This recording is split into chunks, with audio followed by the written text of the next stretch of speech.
Esto iría en contra también del concepto de familia que se maneja dentro de nuestro ordenamiento jurídico.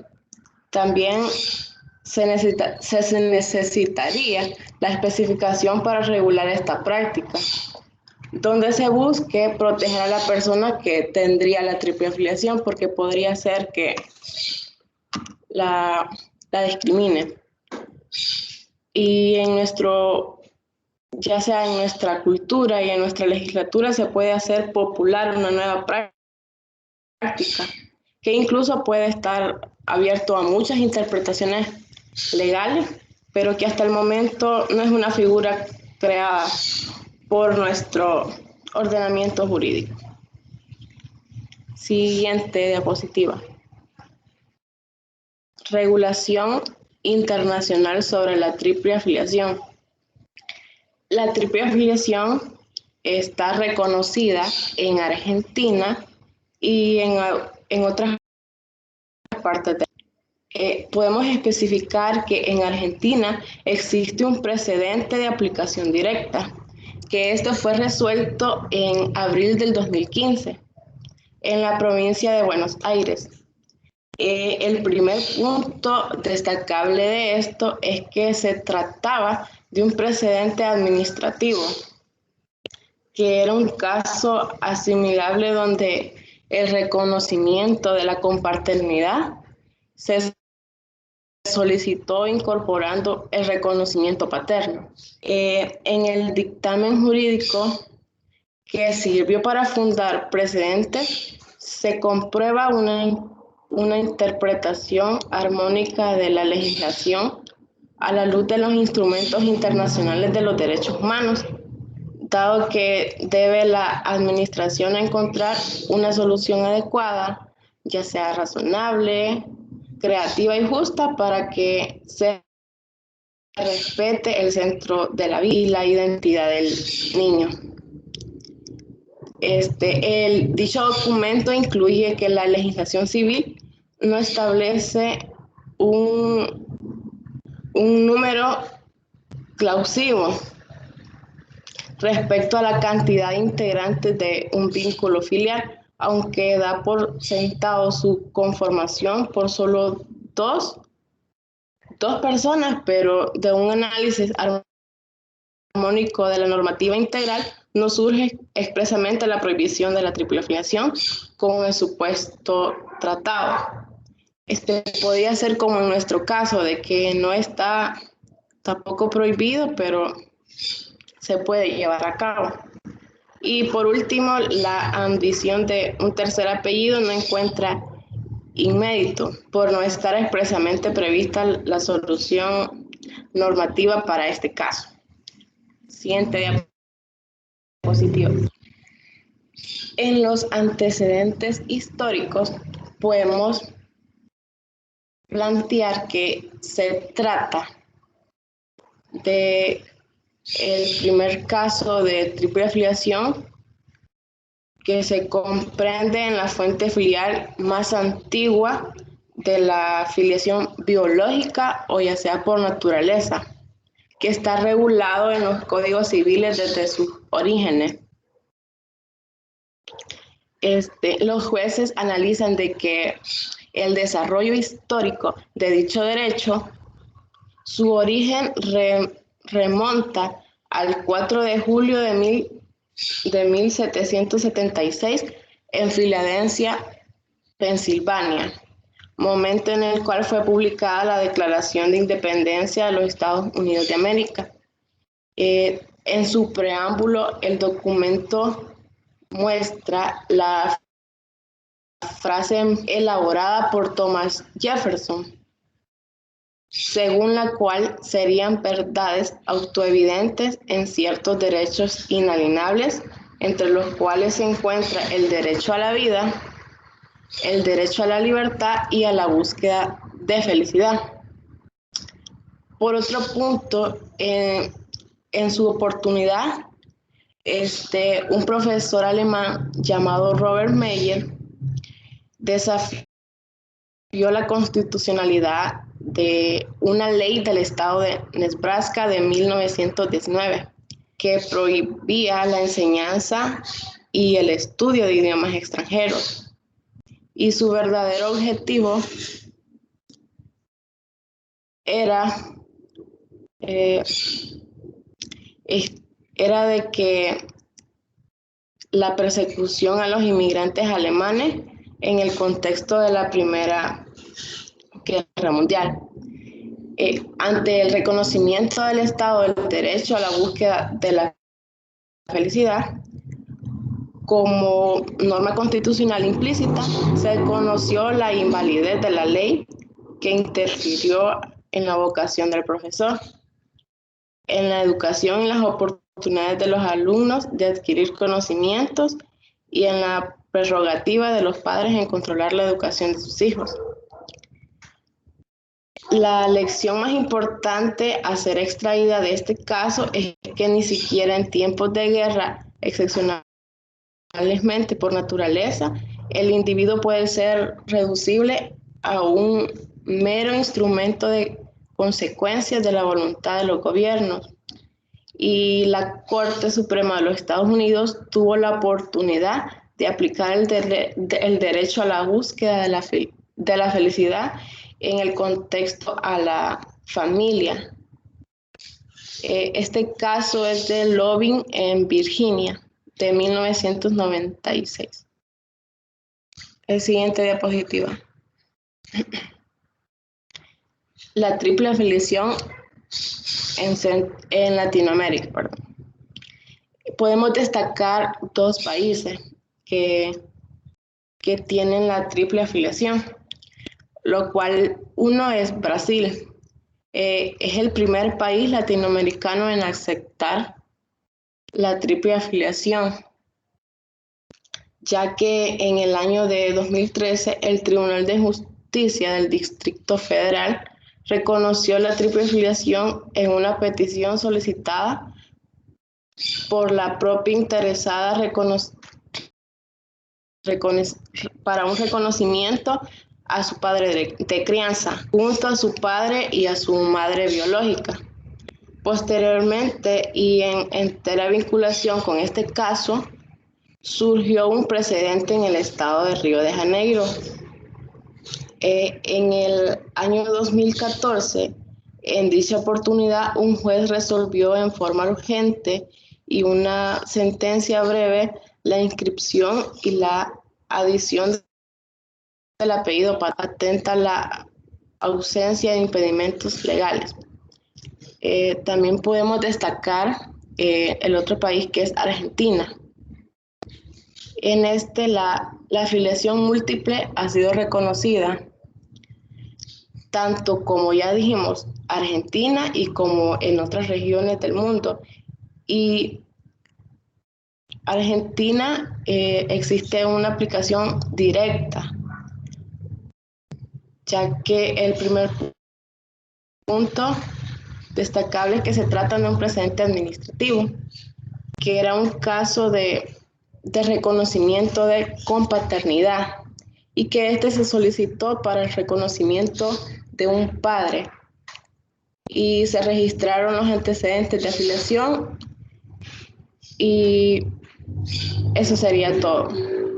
La compañera Madison pasará a explicarle lo restante del tema.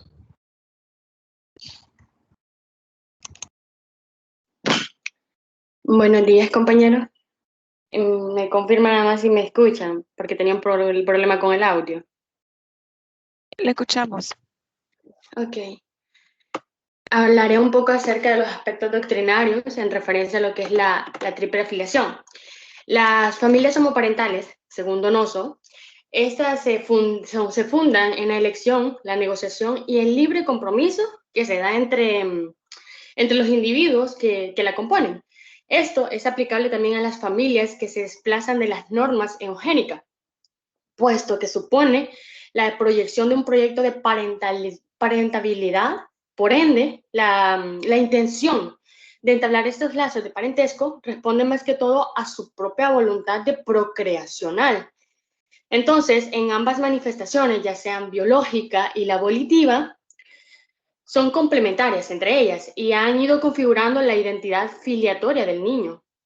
En este sentido, también Fashín nos señala que la verdadera paternidad no es el simple hecho de la biología, sino de la cultura.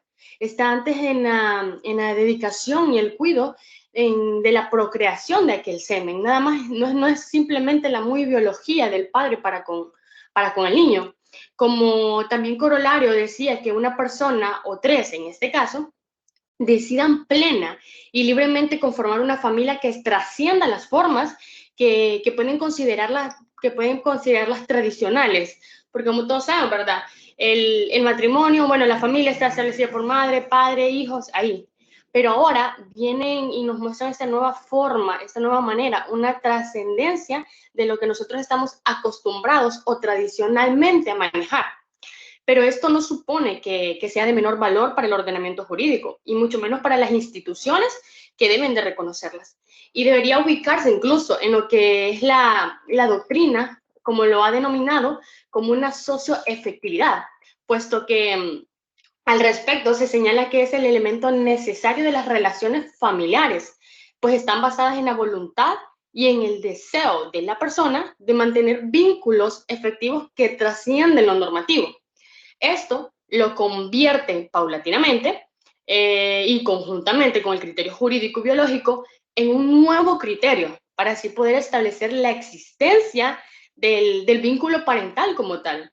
Por ejemplo, en el caso que se dio en Contreras y otro, pero es el Salvador, aseveró que la identidad personal está íntimamente ligada a la persona en su individualidad específica y vida privada, sustentadas ambas en una experiencia histórica y biológica, así como la forma en la que se relaciona dicho individuo con los demás, a través del desarrollo de los vínculos en el plano familiar y también social. O sea, en otras palabras, no es posible afirmar la existencia de un derecho humano a la doble filiación y solo a ella, sino que también es clave que de derechos humanos, la última parte del precitado artículo 558, no resulte obvio, no resulte con menos importancia para poder amplificar o ensanchar los márgenes de la determinación de la filial, haciéndose así un lugar o un emplazamiento triple y así resguardar también la identidad de manera integral. No sé si podría pasar la siguiente diapositiva. No, la siguiente. Esa la que voy a explicar. Ahí.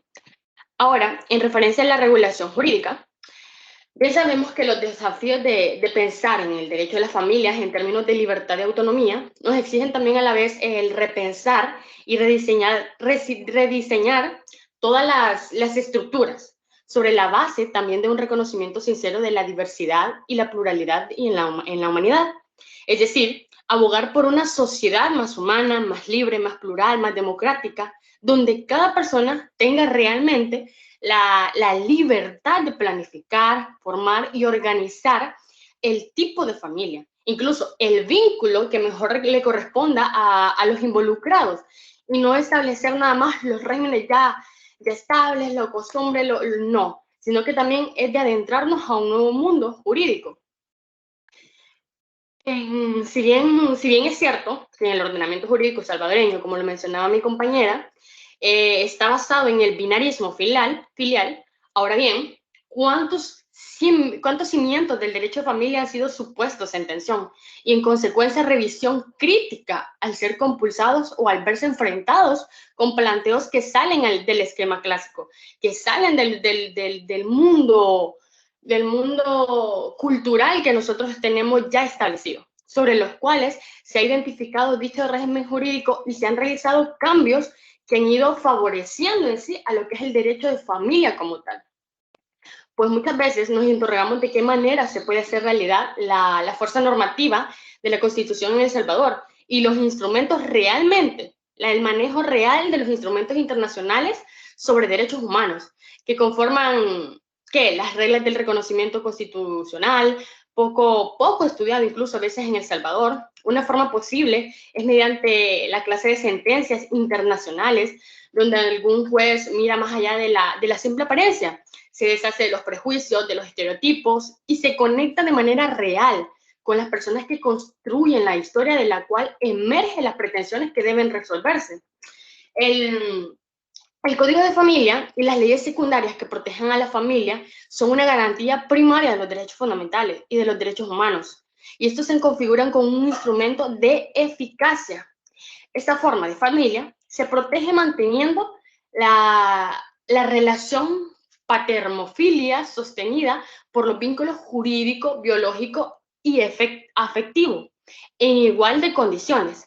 Las tres partes, en este caso de la triple filiación, son bastante necesarios, ya sea jurídico, biológico y afectivo, porque tiene que ser de forma voluntaria.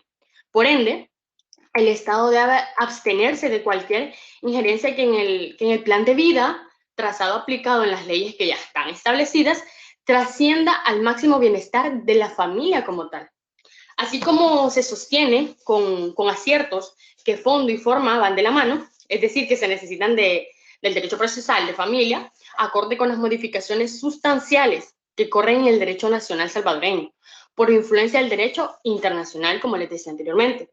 También se puede aseverar que fondo y formas en lo relativo a las comunicaciones constituyen una interacción inscindible a los fines de alcanzar las soluciones jurídicas que necesitamos en nuestro país, las soluciones jurídicas que incluso se necesitan en América Latina, a la cultura de las circunstancias, es decir, o sea, que se anime a mirar de frente a lo justiciable. No sé si podría pasar la siguiente diapositiva. En relación al derecho comparado, vamos a hablar de Argentina porque es del país más vecino que ya tienen regulado esta situación, este caso, que se dio en la jueza de lo civil de personas y familias de Orán, Ana María Carriquiri, dictó la primera sentencia de triple filiación en la provincia de la Sala. Esto, lo que ocurrió fue de que la madre estaba con su pareja, tuvieron una niña, estos se separan, transcurre el tiempo, estos dos se separan.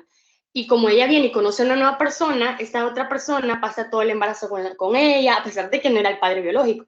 Pasa el embarazo con ella, pasan 2 años y el padre biológico no aparece. Entonces viene la madre y a su nueva pareja, como se encariñó tanto con el bebé, lo reconoce como padre legal del niño.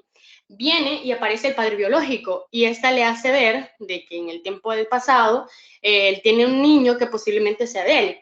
Viene, le hacen la respectiva prueba de ADN y cabal, dio positivo. Pero justo antes de que se solucionara todo este caso en que el padre biológico pasara a ser el legal, la madre muere. Entonces el padre biológico viene y emite una demanda, pues quería que se anulara la paternidad que se le había dado a la pareja de la madre. Entonces, en el proceder, ambos se dieron cuenta que lo mejor para la niña, para el niño, era estar con el padre legal, pues es con el que había crecido, es con el que ella tenía la idea paternal en este hombre y no tanto en su padre biológico. Y no porque ella no quisiera, sino que simplemente no se había relacionado con él. Y como lo dije anteriormente, el ser padre o la paternidad no es el simple hecho de entablar un semen y, ok, ya soy padre, no, sino que va más allá de los cuidados, de la protección. Y así fue como realmente se le reconoció a ambos padres legalmente, y la custodia de la niña se le dio al padre legal y no al biológico. Pero, sin embargo, se hizo un proceso para que el niño empezara también a relacionarse con el padre biológico, pero de poco, porque realmente con el padre que ella había convivido había sido con el padre legal. Y esto sería todo en nuestra exposición. Muchas gracias por su atención. Ok, perfecto. Muchas gracias, Madison. Y también muchas gracias a la compañera Reina por explicarnos el tema. En este caso, solamente nos quedaría hacer las preguntas a Fernando y a Evelyn. No sé si me escuchan, si están por ahí. Sí, Lick. Ok, perfecto. Bueno, en este Sí, caso Lick. usted ha mencionado, ok, En este caso, ustedes han mencionado cómo se establece la triple filiación. Y en este caso estamos hablando de 3 personas a las que se les establece la filiación respecto del hijo. Pero en este caso, ustedes no han mencionado qué sucede con este hijo, si él tiene algo, si emite algún tipo de opinión respecto a esta triple filiación, en qué momento se da, etcétera. ¿Qué sucede con los niños, niñas y adolescentes en este caso? No sé si alguno de ustedes me puede explicar.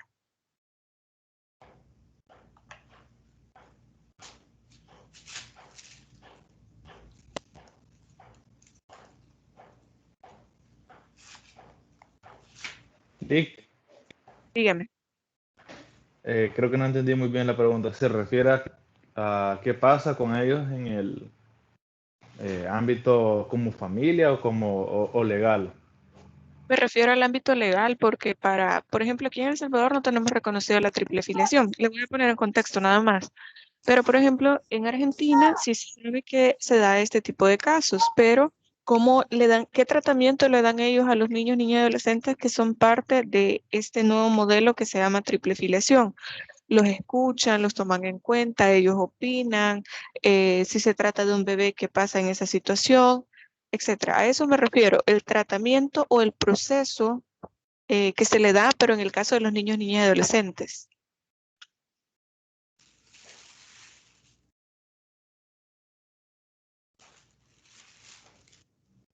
Buenos días. Bueno, yo entiendo que en primer lugar, aunque ellos hayan hecho el proceso de triple filiación en otro país, al momento de estar aquí no es reconocible. Por lo tanto, de no ser reconocible, ellos tienen que tener solo lo normal, pues mamá y papá. No puede haber algún tercero, otro tipo de modificación que no esté puesta aquí. Entonces entiendo yo que ellos deben de estar inscritos por su papá y su mamá eh, originales, pues realmente, y no, o sea, seguir el proceso tal cual la ley de aquí y no hacerlo de la manera en que se hace otro país, porque aquí es completamente inválido. Ok, eso lo había mencionado también la compañera. A lo que me refiero es respecto a los niños, es decir, se les pregunta a ellos, son parte del proceso, no sé si ustedes leyeron algo de eso. Y yo considero, porque usted mencionaba de que cuando eran bebés, o sea, no, o sea, no pueden ser escuchados, la verdad, pero al momento de, digamos, una persona, o sea, está, como lo mencionaba ella en el caso de Argentina, o sea, tienen prácticamente que hablar, o sea, ella tenía lazos afectuosos con su padre de crianza, entonces considero que sí tendrían que ser escuchados. Es que a eso voy, y ese es el caso que les quiero plantear. ¿Qué pasa cuando se trata de, por ejemplo, el ejemplo más común de triple filiación es 2 mujeres, por ejemplo, o una pareja homosexual que no están permitidos aquí en El Salvador, y una tercera persona, que sería un hombre en este caso, que dona su esperma para poder fecundar a una de estas mujeres y tener un bebé. Pero no basta con el hecho de haber donado estos gametos, haber donado este material genético, sino que esta persona que ha hecho la donación decide ser parte del proyecto de parentalidad o maternalidad, en el caso que sea viable.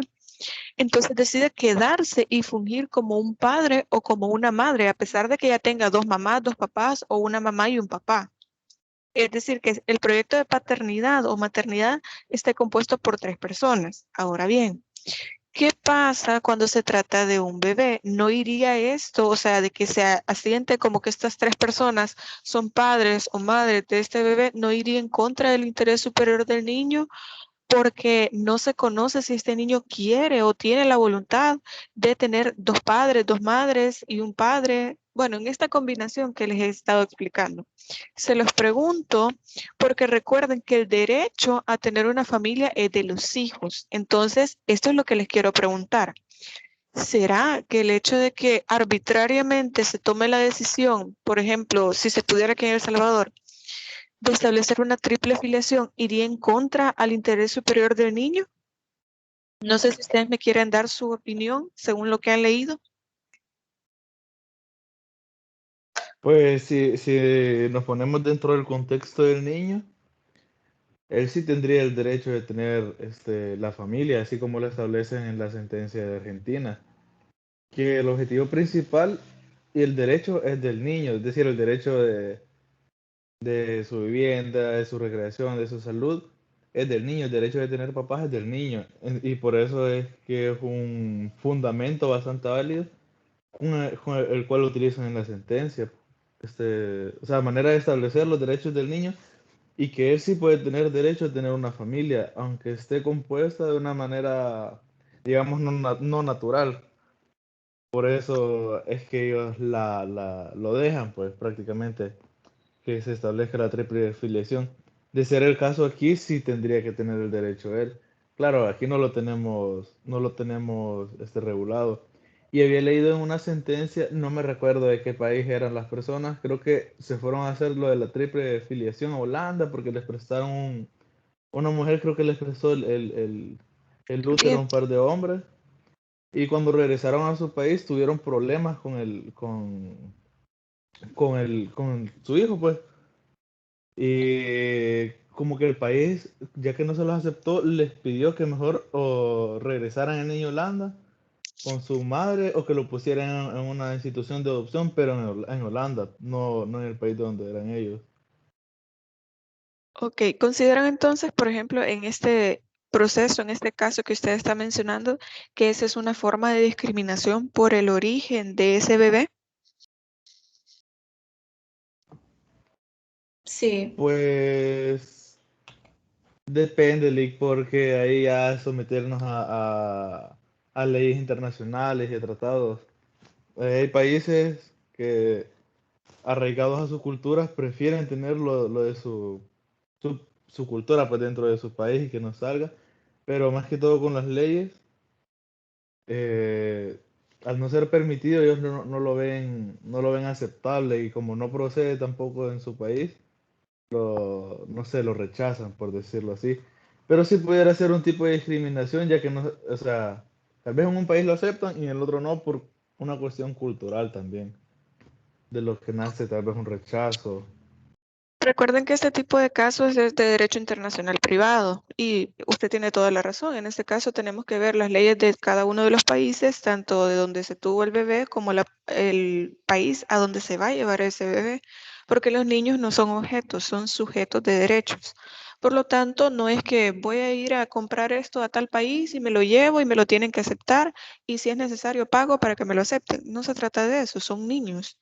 Entonces, en este caso también hay que atender al hecho de que, bueno, hay un caso de la Corte Interamericana de Derechos Humanos, que es el caso Fornerón e hija, y si ustedes lo pueden revisar, básicamente se trata de algo muy parecido, que unas personas fueron a un país a tener una hija, de hecho, y cuando ellos regresaron a su país de origen, que si no mal recuerdo es Argentina, no les quisieron aceptar a esta niña. Y la corte dijo, y bueno, hizo todo un estudio, un análisis del caso, en el cual decía que tenían que aceptar a esta niña y poder asentarla en ese país.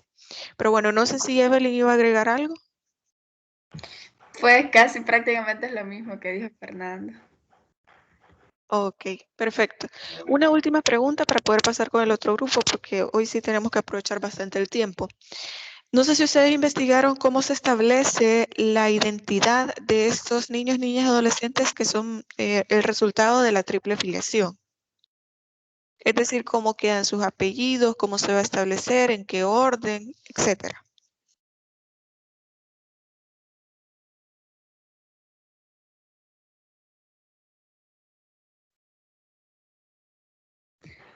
No, Lick, eso no. Lick, El orden que se va a establecer. Dígame. el orden creo que es, o sea, la persona que, digamos, en el caso de una mujer que se prestó pues para tener unos hijos de unos homosexuales, el apellido de ella, los apellidos de ella no entran pues en los del niño porque sería, digamos, solo los apellidos a favor de los supuestos padres, que sería la pareja homosexuales. Ok, pero aquí creo que tenemos una pequeña confusión y quiero aclarar eso para todos los demás compañeros también.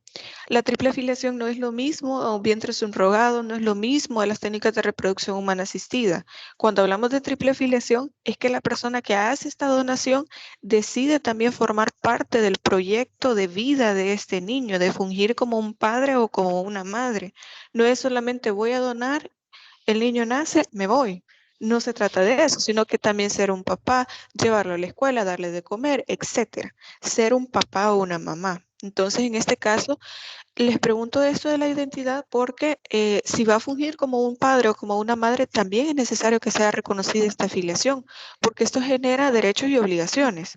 En este caso, en Argentina se dio el caso que yo les menciono, que es de dos mujeres, ella era periodista, la otra mujer era cineasta y tenían un amigo que también quería formar parte de este proyecto. Se les ocurrió que él podía donar este material genético y ella quedó, bueno, una de ellas quedó embarazada con este material genético, nació el niño y el problema era el momento de asentarlo. ¿Qué van a hacer si son 3 personas? Entonces, por primera vez en Argentina, después de mucho tiempo, porque el niño ya tenía como unos 4 o 5 años, quizás cuando se logró asentar, se colocaron los 3 apellidos de las 3 personas y el próximo problema era, ok, pero ¿en qué orden? Porque ¿quién va a ser el papá? ¿Quién va a ser la mamá? ¿Cómo va a establecerse? Entonces, el juez en este caso decidió que iban a ser las personas que iban a elegir, es decir, estas 3 personas quienes iban a elegir el orden de los apellidos. Entonces, se decidió que primero iban a ir los nombres de las mamás y al final el nombre del papá.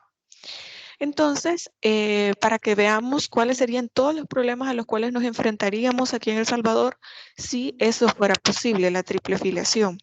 Y ustedes me van a decir, pero mire, licenciada, ¿qué sentido tiene ver un tema que aquí en El Salvador ni siquiera se ha pensado, ni siquiera hemos tenido algo parecido ni en la jurisprudencia? Pues bueno, la idea con estas materias es que ustedes puedan ver más allá de lo que nos dice el Código de Familia, porque estos son problemas que tarde o temprano vamos a poder ver. Si no son estos problemas, van a ser otros, tal vez más complejos, diferentes, pero la idea es que podamos abrir la mente sobre todo en la parte de derechos humanos y de derechos de los niños, niñas y adolescentes, que es una materia que ustedes van a ver más adelante. Así que le agradezco mucho a Reina, a Madison, a Fernando y a Evelyn por su participación y vamos a pasar con el siguiente grupo, que es el grupo de la adopción. No sé si ya están listos, si tienen ahí ya la presentación. Sí, ya lo voy a compartir. Ok, perfecto. Entonces vamos a pasar al siguiente grupo. Como les mencionaba, el tema que ellos van a desarrollar es la adopción y les pido por favor al grupo que aprovechemos bastante el tiempo porque todavía falta un compañero más que pase al final. Así que tenemos disponible nada más 40 minutos para poder hacer toda su exposición, la defensa de las preguntas y posteriormente solamente quedaría el compañero para que él haga su exposición. Así que bueno. Vamos a escuchar, por favor, a los compañeros si les genera alguna duda el tema que se está desarrollando o tal vez quedaron con alguna duda del tema anterior, lo pueden colocar aquí en el chat. Lo podemos dejar a la próxima clase. Bueno, entonces, ¿Tiene la presentación ahí? sí se puede ver. Ok. Ok, vamos a escuchar entonces a los compañeros, a Mario, a Carlos y a Kevin. Bueno, empezamos ya, licenciada. Sí, ya pueden comenzar. Muy bien. Buenos días a cada uno de ustedes.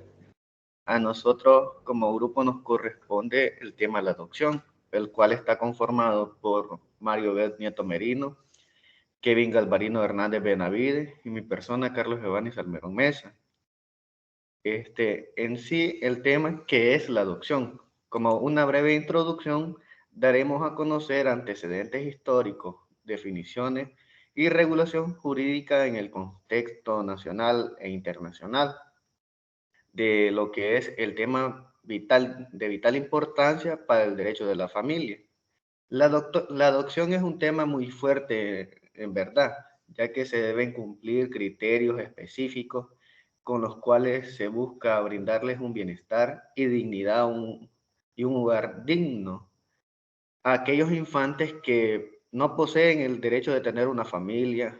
El Estado salvadoreño brinda esta oportunidad y el cual habla muy bien de nosotros como un Estado, ya que en nuestra Constitución y como un emblema de derecho de familia podemos citar el artículo 32 de la Constitución, donde nos establece que la familia es la base fundamental de la sociedad.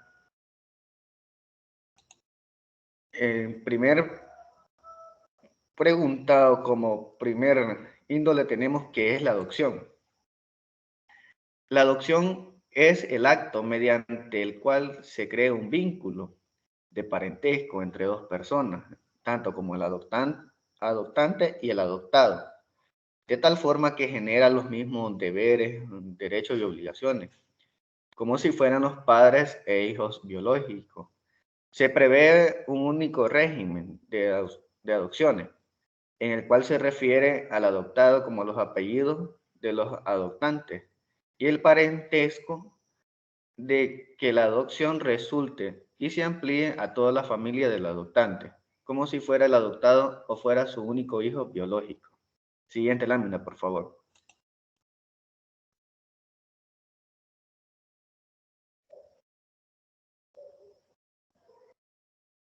Antecedentes históricos, muy bien.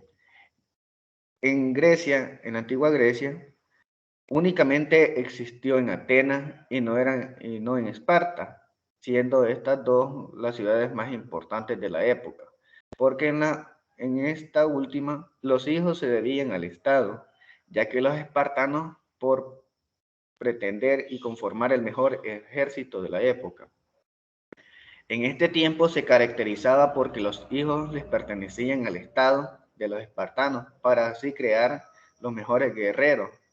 ¿Por qué se dice que en la última se debían al Estado? Muy bien, ya que los espartanos, por pretender y conformar el mejor ejército de la época, pues eran un pueblo eminentemente guerrero, el cual desvinculaban los menores del núcleo familiar para así adestrarlos a la milicia.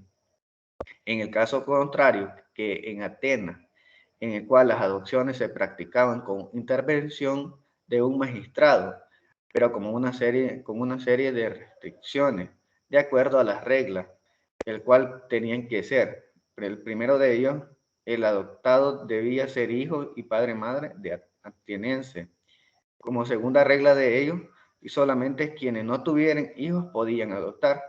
Estas eran las reglas que ellos pedían para así estar de acuerdo que podían ser adoptados. Siguiente lámina, por favor.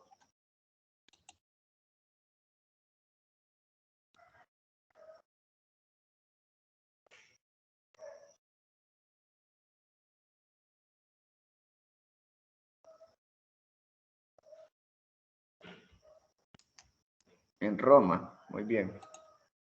En Roma. En el derecho romano, la institución de la adopción era concedida por la decisión del príncipe o por una autoridad del magistrado, y el adoptado entraba a la patria potestad del adoptante, que era el pater familia, y se estableció que el mismo perdía los derechos de la nación en su familia para pasar a adquirir todos los derechos del adoptante. En consecuencia de esto, entraba en su familia y tenía los derechos de sucesión en los bienes y en el nombre de los dioses domésticos. En sus inicios, para que existiera legalmente la adopción, era bastante necesario el consentimiento de la ciudad, tanto como es decir, de los comicios, de los ciudadanos o los romanos. Esto se dio y se concedió por los senados consultos, o por las constituciones o por los escritos de la jurisprudente, y posteriormente se llegó a simplificar hasta por la decisión del príncipe o por la autoridad de un magistrado. En cuanto a la práctica de la adopción en Roma, se puede decir que existían dos formas: la forma del adrogadicto, y la adoptivo. Esta forma de adopción propiamente dicha era la primera persona que estaba sometido o no estaba, por decirlo así, en ninguna potestad y la segunda de la persona se encontraba sometida a la potestad. De esta forma se persistió a las legislaciones con las ideas de Roma en este derecho. Siguiente lámina, por favor.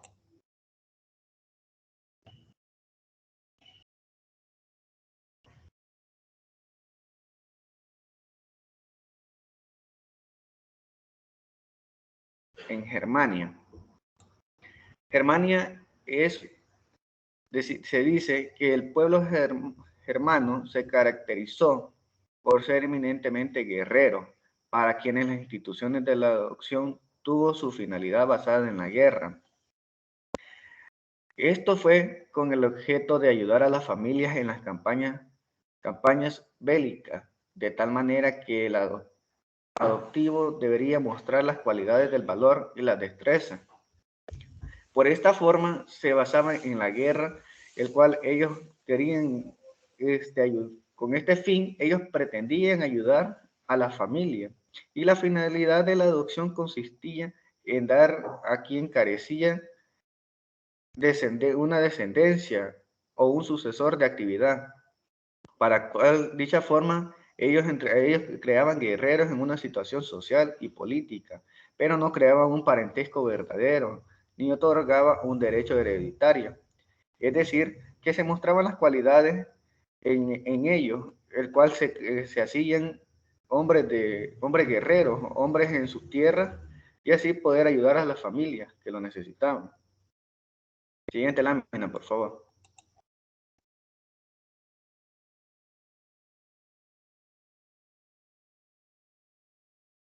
En Latinoamérica, como bien lo dice la presentación, a nivel latinoamericano, seguían lineamientos de la adopción clásica y caracterizándose por el predominio de la naturaleza contractual, la cual no existía la incorporación del adoptante a su familia adoptiva, en el cual quedaban subsistentes los vínculos con su familia natural y la posibilidad de la revocación de la adopción.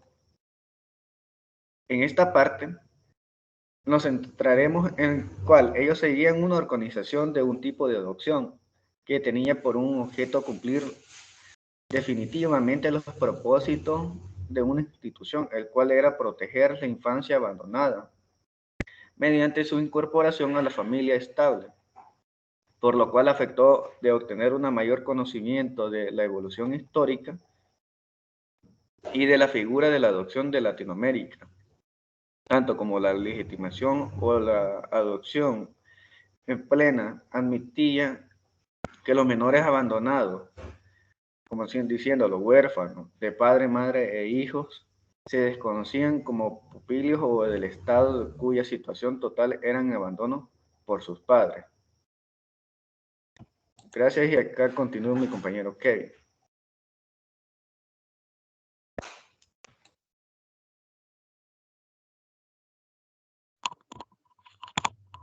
Sí, buenos días, compañeros, buenos días, licenciada. Pues siguiendo con la temática, ¿verdad?, de la adopción, un tema muy importante, la verdad, en cuanto al derecho de familia, ya que, bueno, si nosotros nos vamos al contexto salvadoreño, ¿verdad?, ya venimos viendo sobre la historia en distintos países, quizás de Europa, cómo se ha venido dando el tema de las adopciones. Bueno, básicamente, pues es una oportunidad, como bien decía mi compañero, una oportunidad que se le genera a niñas y a niños, adolescentes, en este caso, pues de conformar una familia. Recordemos, como ya lo escuchábamos, que la familia, pues, es la base fundamental de la sociedad. Entonces, este tema de la adopción, pues, entra muy ligado al tema de la familia, porque es una oportunidad que se le genera a los infantes, ¿verdad? En este caso, pues vamos a decir que las primeras nociones en cuanto al contexto salvadoreño, ya vamos a ir entrando al contexto salvadoreño.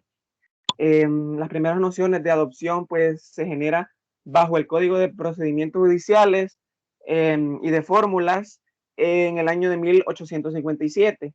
Ahí podemos ir observando los primeros peldaños sobre lo que es la adopción, generando pues ciertos derechos a los niños, niñas y adolescentes, ¿verdad?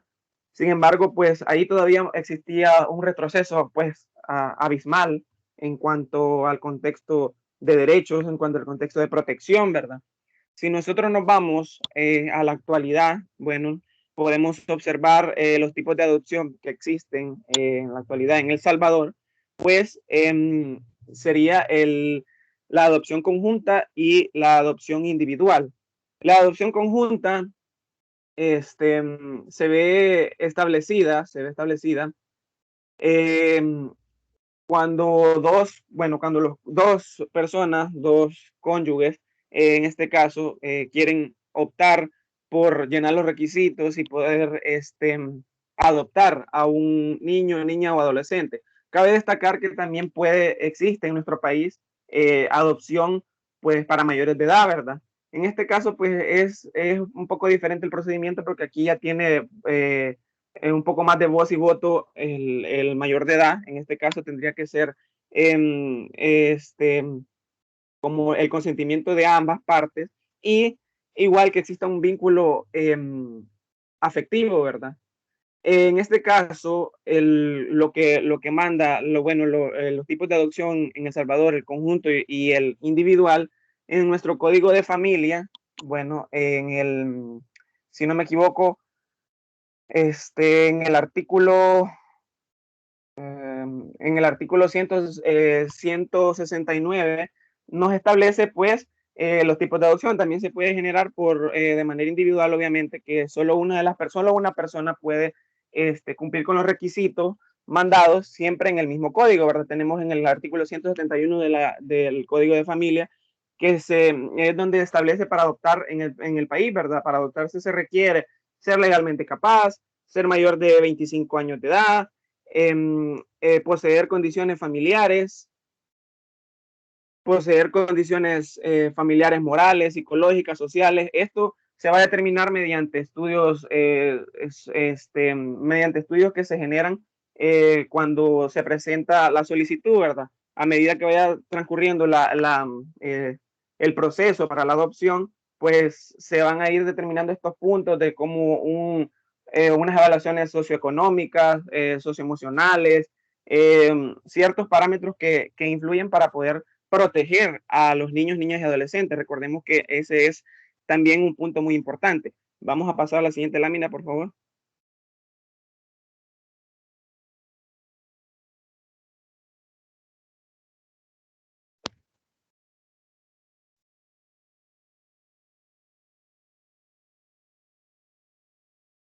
Bueno, tenemos lo que son los actos jurídicos internos e internacionales. No sé si ya se cambió en la lámina ante ustedes, porque a mí creo que se quedó un poco congelada. Los actos jurídicos internos e internacionales. Aquí vamos a hablar un poco sobre lo que son ya los respaldos, ¿verdad? Las garantías que poseen, bueno, al momento de la adopción. Recordemos de que no se puede a simple rasgo poder llevar a cabo lo que es la adopción. Siempre se deben cumplir parámetros, criterios. Tenemos lo que es la ley especial de adopciones que nos respalda en nuestro país, ¿verdad? Donde podemos ver ciertos principios, podemos ver quiénes son los competentes para poder establecer las adopciones, para poder determinar si esta persona está apta para poder adoptar. Tenemos como primera instancia la declaración de adaptabilidad, que eso lo genera un juez especializado en la niñez y adolescencia, ¿verdad? Esta medida va basando el proceso, esto tiene que ser siempre porque ahí se va a determinar, van a ver ciertos aspectos donde se generen las garantías meramente dichas, ¿verdad? Y luego está lo que es la aprobación de procedimientos administrativos, que esto ya es parte de del Procurador General de la República, que genera pues ya aprobar el procedimiento en fase administrativa, ¿verdad? Esto pues a manera de respaldo, ¿verdad? También tenemos respaldos de derecho internacional, recordando de que tenemos convenciones, tenemos la Convención de la Haya sobre la protección de menores y la cooperación en materia de adopción internacional, donde también ahí podemos ver evidenciados todos los parámetros donde podemos nosotros, bueno, estos niños pueden ser protegidos, ¿verdad? Porque debemos regular esas situaciones a nivel internacional y a nivel nacional, porque también tenemos la oportunidad en nuestro país de que personas no habitantes del territorio puedan optar por la adopción. Pero aquí entra también el tema del derecho internacional privado, ¿verdad? Como ya lo mencionábamos. En el caso, me llamó mucho la atención sobre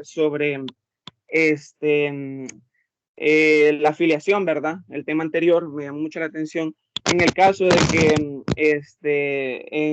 si esto se genera, si una adopción se genera en otro país, por ejemplo, en Argentina, pues tenemos ahí el caso de que en Argentina sí es permitido la adopción, bueno, entre personas del mismo sexo, sí es permitido.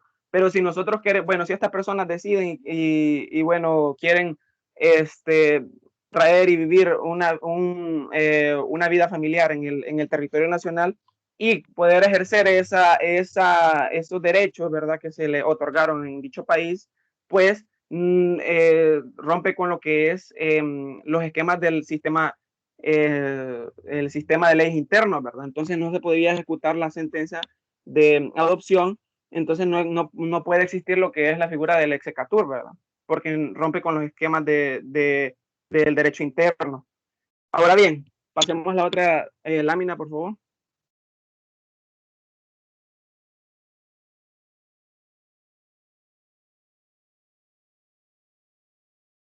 Aquí tenemos lo que es el principio de la igualdad de las filiaciones. En este, pues más que todo se resguarda y se genera a partir de la Constitución también. Nosotros tomamos como referencia la Constitución de la República, ¿verdad? En donde nos establece en el artículo 36, en la primera parte del el inciso primero, mejor dicho, ¿verdad?, que los hijos nacidos dentro o fuera del matrimonio y los adoptivos tienen iguales derechos frente a sus padres, de una igual forma en el Código de Familia. Bueno, está resguardado lo que es el principio de igualdad, ¿verdad? No pueden existir eh, controversias, no pueden existir discriminaciones en el mismo vínculo familiar, solo porque un hijo, bueno, es hijo consanguíneo y el otro es hijo adoptivo, entonces no puede existir esa desigualdad. Debe existir dentro del vínculo familiar los mismos derechos, los mismos deberes, igual. No puede existir una discriminación en ella, ¿verdad? Tenemos lo que es la siguiente lámina, por favor.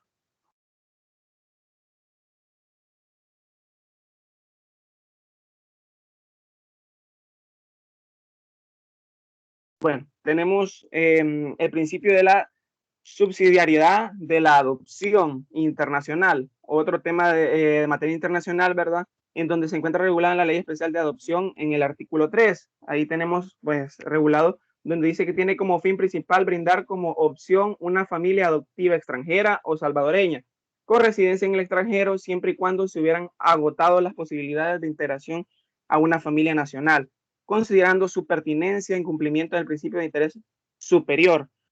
Como bien establecía, bueno, en El Salvador es permitido, ¿verdad?, de que puedan existir la conformación de una familia, no solo el hecho de que sea en el territorio nacional, si extranjeros, bueno, si salvadoreños en el extranjero o extranjeros quieren optar por adoptar y brindarle ese derecho de tener una familia, de brindarle el derecho de tener una vivienda digna, porque si nosotros nos vamos y vemos la realidad en la sociedad que nosotros vivimos, bueno, no me dejan mentir cada uno de nuestros compañeros y bueno, licenciada, también podemos observar cuál es la realidad en nuestro país, específicamente en San Miguel. Bueno, nosotros podemos ver cuántos niños, ¿verdad?, andan por las calles sin un hogar, cuántos niños andan sufriendo, cuántos niños están en distintas instituciones que a veces se supone que debe ser garantistas estas instituciones, y nosotros nos vamos a ver a la realidad, es totalmente diferente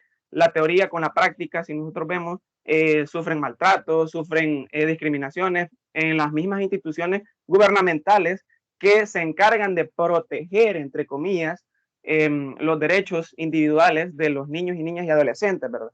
Entonces, se le da esta opción, El Salvador tiene esta opción de poder, con estos principios, poder brindarles más espacios, más campos más abiertos de poder optar por una familia. Bueno, pasemos a la siguiente lámina, por favor.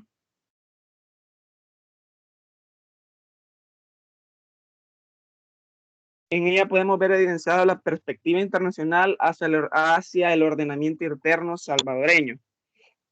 En el ordenamiento jurídico, cuyo objetivo primordial es dar primacía al interés superior de la niña y niño y adolescencia, privilegiándolo con medidas adecuadas que permitan mantenerlo en su familia de origen o integrándolo a una familia preferentemente nacional cuando carezca de la misma. Igual he venido diciendo lo mismo, he venido estableciendo de que el ordenamiento jurídico interno es el primer encargado de poder brindarle esta seguridad a niños, niñas, adolescentes, esta seguridad, esta oportunidad también, no solo a los niños, niñas, adolescentes, también a personas adultas, brindarles la oportunidad de formar una familia. En este caso, en los adultos, pues sería una familia de tener una figura paternal, una figura maternal. Entonces, el principal en el contexto internacional, en el contexto, perdón, interno, pues sería el Estado salvadoreño, ¿verdad? Y de ahí tenemos las opciones, ¿verdad? Tenemos los elementos que podemos integrar, que podemos auxiliarnos del derecho internacional para poder proteger y velar por todas estas situaciones y que no existan maltratos, violaciones de derechos fundamentales, que no existan, al momento de adoptar, no existan anomalías, de poder determinar si esta persona es capaz de poder brindarles todas las seguridades, todos los gastos, poderle brindar todos sus derechos como familia, ¿verdad? Poderle brindar los alimentos, vestimenta, vivienda, etcétera, educación, etcétera, etcétera, ¿verdad? Bueno, prácticamente esto sería pues nuestra exposición. Espero que haya quedado claro y bueno, muchas gracias por su atención.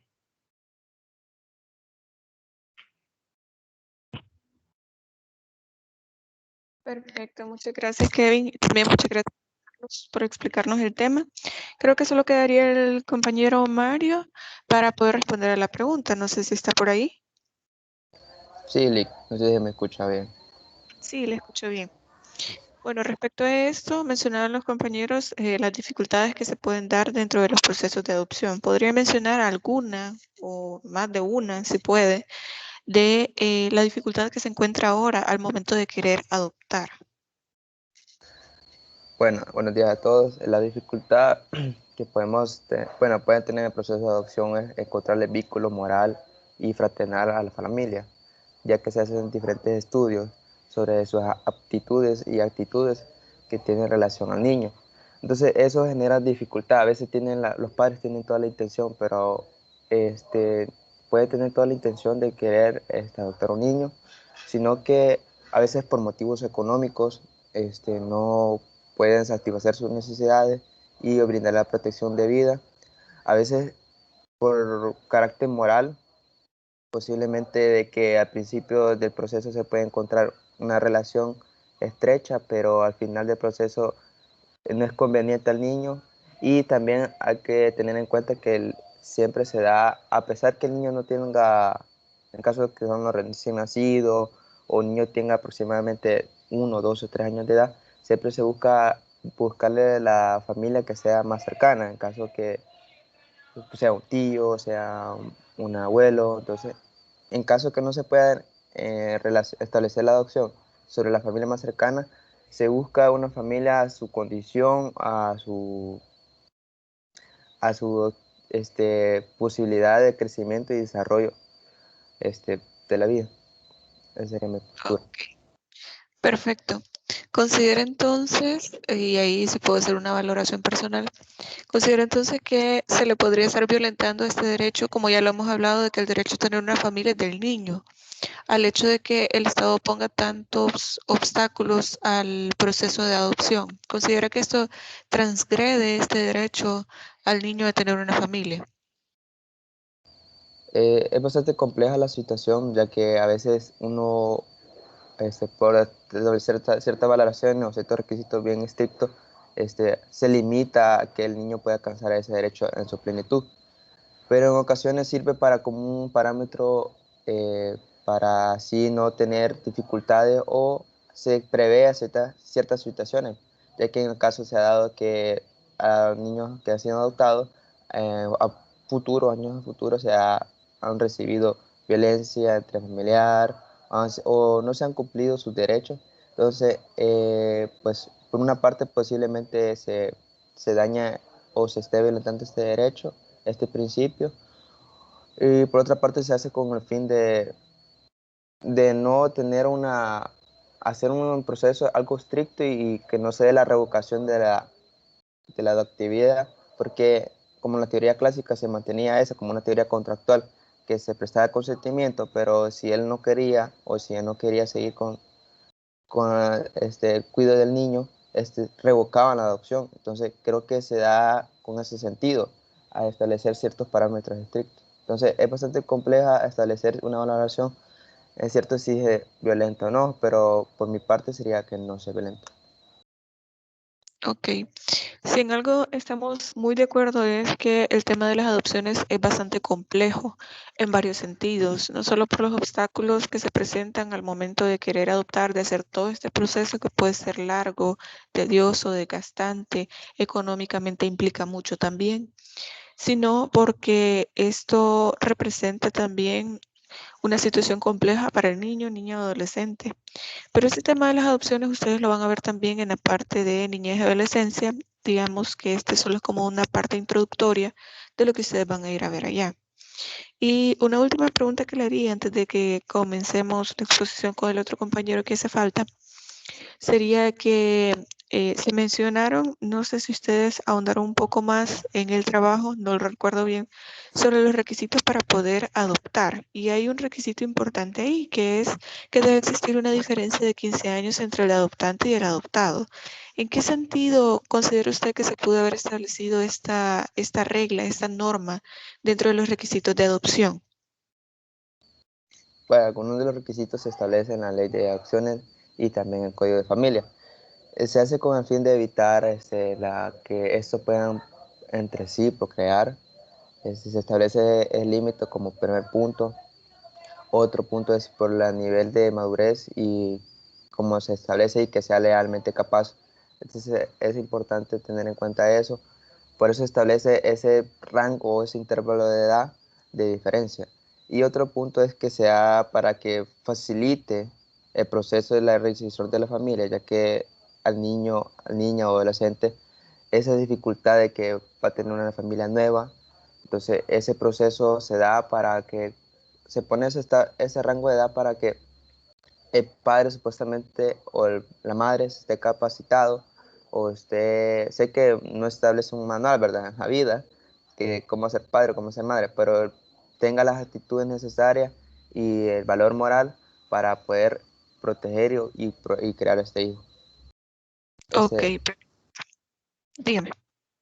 No, eso sería todo. Ok, perfecto, muchas gracias. Y bueno, este tema, como le digo, es bastante interesante, pero muy complejo. Y espero que también, si ustedes tienen alguna duda respecto a eso, pues me la hagan saber y con gusto podemos delimitar un poco de tiempo para otra clase para poder hablar sobre alguna duda que ustedes tengan. Como les digo, ustedes lo van a ver en niñez y adolescencia. Por lo pronto le agradezco mucho al grupo de Carlos, de Kevin y de Mario y vamos a pasar a la última exposición.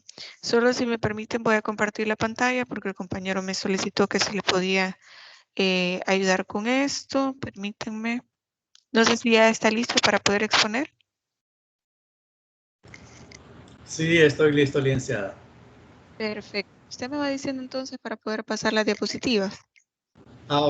¿Sabe qué, licenciada? Deje solamente la la portada con el título y para cuestión de agilizar un poco, y yo me hago la conversación corrida sin entrar en detalles. Yo tengo una copia acá de la cual voy a trabajar. Perfecto, no hay ningún problema. Está bien. Gracias, licenciada. Buenos días, compañeros.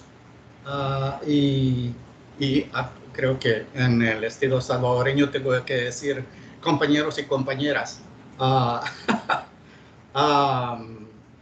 Me da gusto poder hablar con ustedes un poco sobre el tema de la afiliación como forma de garantía de los derechos a los miembros de la familia. Y es que la afiliación no es un tema controversial como los que ustedes han tratado. Este tema es simple. Es la relación que existe entre padres e hijos. Eso es la afiliación.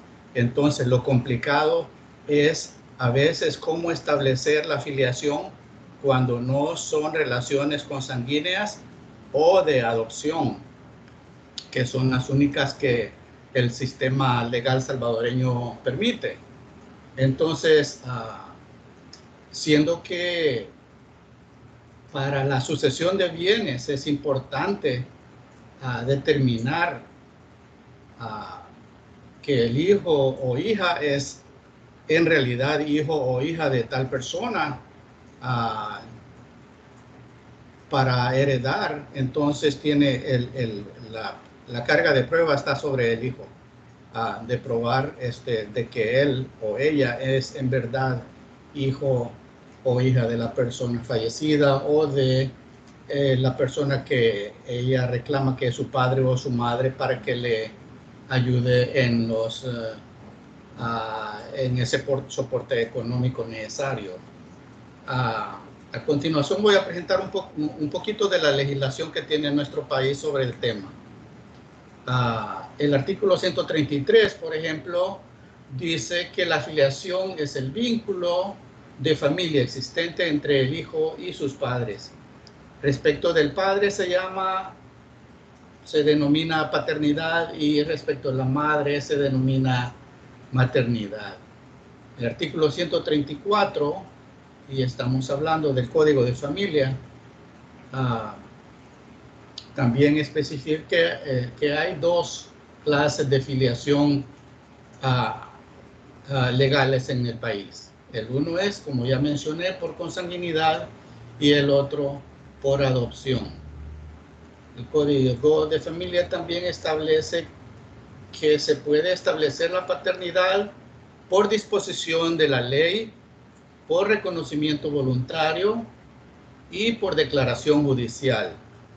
El 1 y el 3, en el 3 las cortes tienen que decidir la situación, por disposición de la ley también, pero tengo entendido que la disposición de la ley lo que tiene que ver es asegúrese de que hay un acta de nacimiento cuando el bebé nace y que es registrado como hijo o hija de tal o cual persona. Entonces, por el reconocimiento voluntario puede suceder en el acta de nacimiento o partida de nacimiento, o puede suceder después ante un representante del gobierno o un abogado que tiene la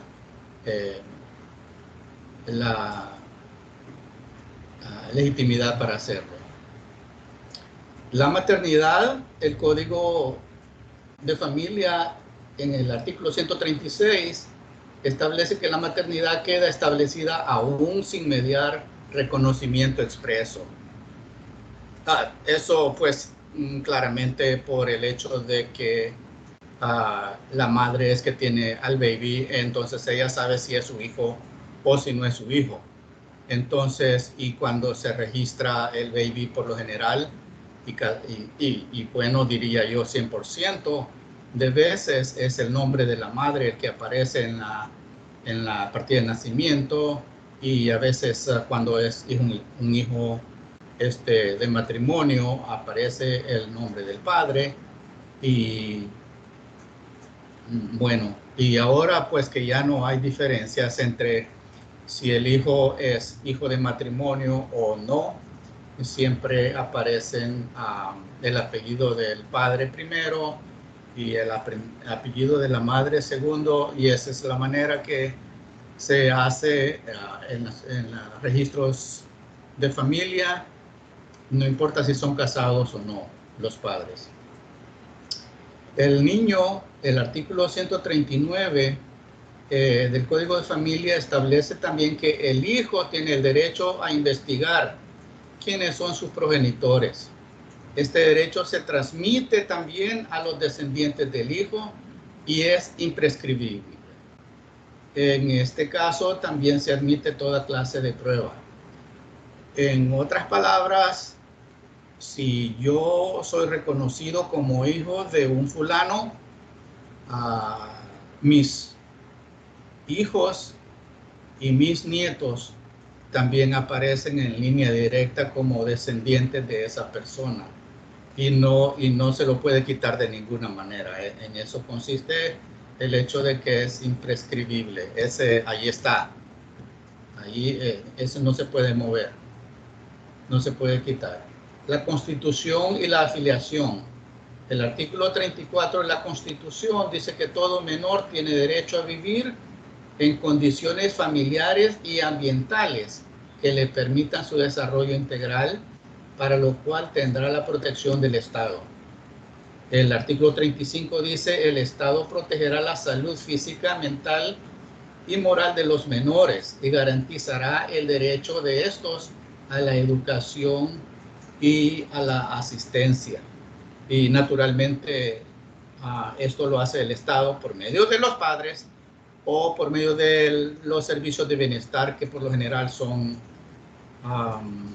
gratuitos en el Estado.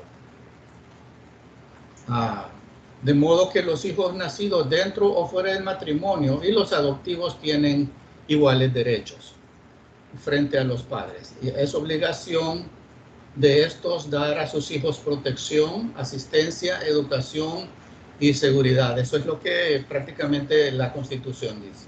La Constitución dice en el artículo 36. Hay controversias, dice el capítulo de contenidos de la semana 10.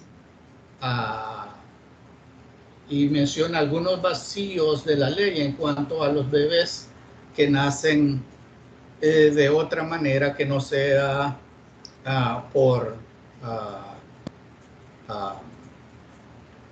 naturales, genéticamente de padre y madre o adoptivos, como los casos que ustedes han expuesto en una manera tan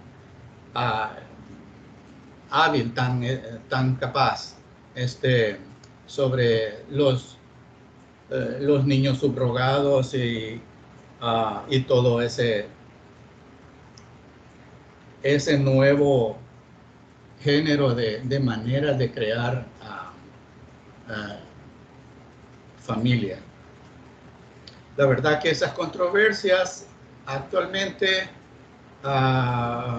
no son tan reales por causa de la manera como se gobierna el mundo moderno.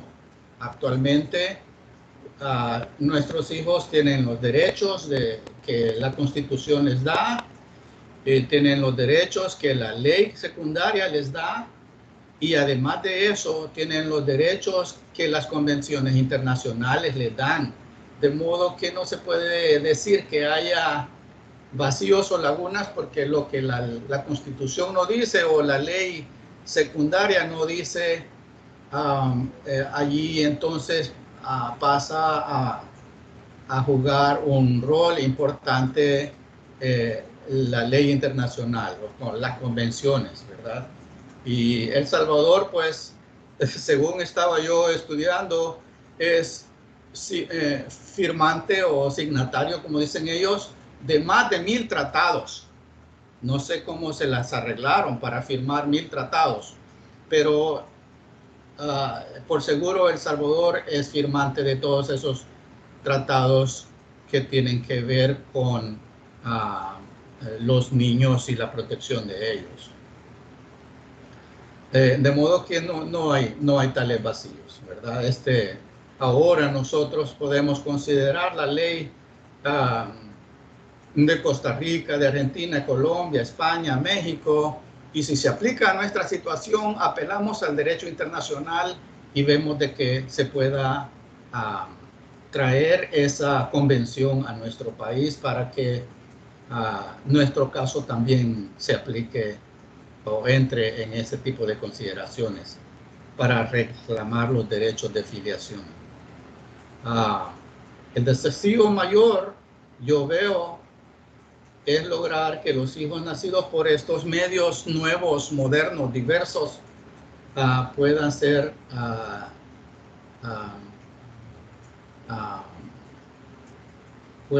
legalizados también mediante la ley salvadoreña, sin necesidad de que vayamos a las convenciones internacionales, de que nuestros legisladores creen la legislación apropiada para proteger a esos niños que vienen a este mundo de esa manera. Entonces, la importancia de la legislación consiste en que de que sin ella no se puede reclamar derechos ni deberes. Entonces es necesario que exista esa legalidad entre padres e hijos. Uno no simplemente puede decir este es mi hijo si no puede probarlo, y un hijo tampoco puede decir este es mi papá si no puede probarlo. De ahí que es tan necesaria la filiación legal, registral, ¿verdad? Como lo reclama nuestra legislación. Entonces, en resumen, lo que yo puedo decir es que la ley en El Salvador por el momento solo reconoce la filiación por consanguinidad y por adopción, pero los niños nacidos de otras formas no tradicionales también cuentan con la protección de la ley convencional internacional en los casos que yo llamo landmarks, o ¿cómo se traduce esa palabra? Casos mojones en El Salvador, que quiere decir que son casos que establecen nuevos límites, ¿verdad? Tal vez tengo 3 minutos todavía, yo creo, licenciada. Me gustaría explicar un poquito de mí. Yo soy casado por 43 años y tengo 5 hijos. Nunca tuve hijos por fuera, desafortunadamente. Mi primera hija nació aquí en El Salvador y llegó a los Estados Unidos de 5 meses. Hemos vivido allá por 40 años y el resto de hijos nacieron allá. Entonces, pero nuestra hija tuvimos que legalizarla allá también. Cuando nos hicimos ciudadanos de allá, también vimos que ella tuviera su ciudadanía. De modo que actualmente mi esposa y yo tenemos la múltiple nacionalidad y nuestros hijos pueden apelar a la nacionalidad salvadoreña si lo desean. ¿Por qué digo esto? Es porque todos nosotros, especialmente cuando estamos jóvenes, queremos corregir al mundo.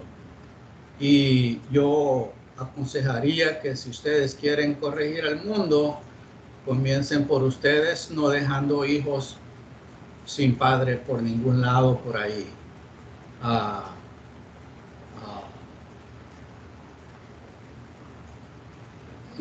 Siempre aconsejaría, y con esto concluyo,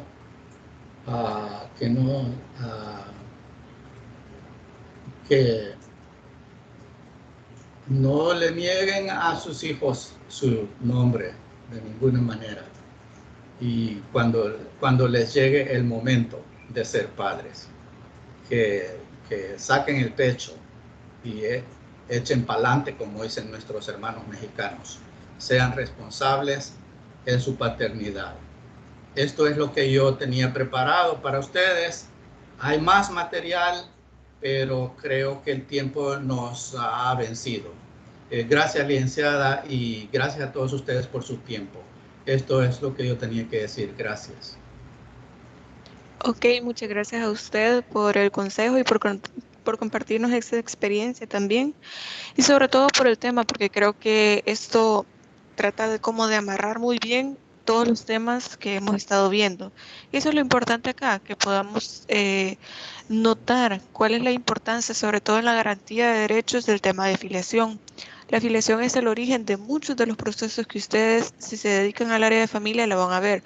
La adopción, todo lo que tiene que ver con paternidad, pérdida de autoridad parental, suspensión de la autoridad parental, para poder, imagínense, hasta una herencia, tal como lo mencionaba el compañero, y eso lo mencionaba también cuando hablábamos sobre el estado familiar.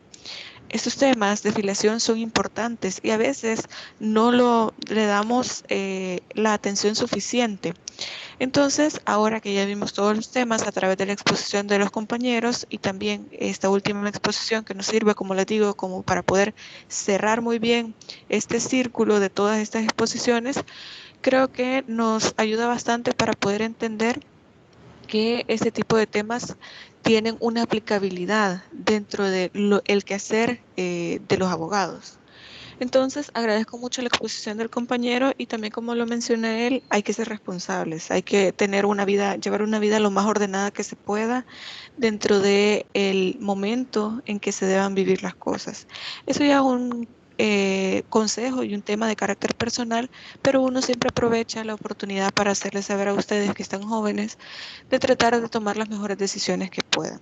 Respecto a la materia, como ya lo había mencionado, ya con esto finalizamos el tema del parcial y hacerles saber únicamente que las notas de los que pasaron ahora se las voy a colocar hoy por la tarde. Creo que ya con eso finalizamos y quiero agradecerles mucho por sus exposiciones, sobre todo por el esfuerzo que han hecho y por el tiempo que han dedicado para poder hacer todas estas exposiciones y hacer el parcial. Así que creo que nos vamos a quedar hasta acá. Espero que estén muy bien. Cuídense mucho y pasen feliz día. Gracias, licenciada.